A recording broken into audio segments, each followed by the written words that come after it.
Hi guys! Good afternoon. Andito tayo sa nursery namin sa Giant Bamboo Nursery Bukidnon. Blackisha Nature Farms Bamboo Nursery. And ito yung propagules ng Giant Bamboo or Dendrocalamus asper, the biggest bamboo sa bansa. And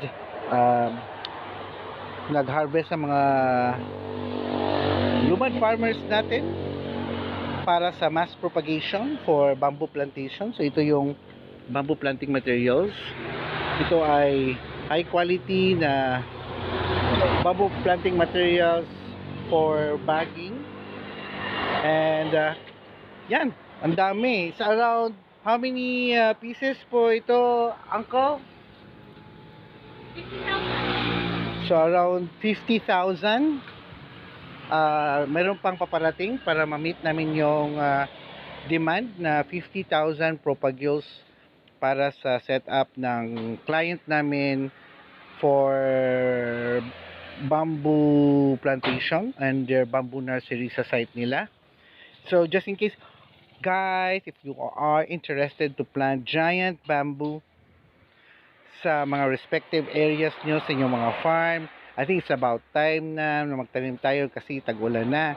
So, we can offer you our services to train your people kung dito kayo sa aming nursery mag-order and how to mass propagate them successfully with our quality giant bamboo propagules. So guys, the best time to plant bamboo was 20 years ago. The second best time to plant is now.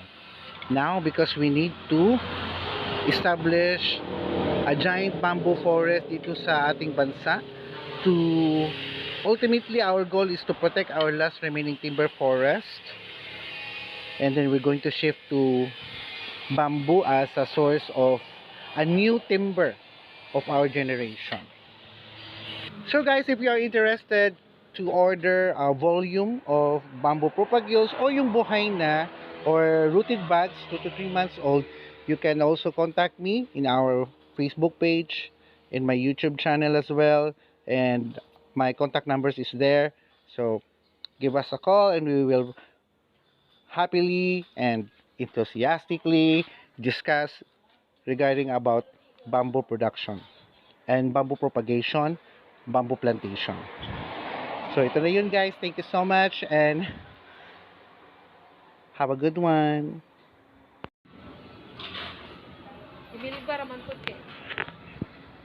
Og sulit ko yan, ito kay kuya ako magpatat. Hmm?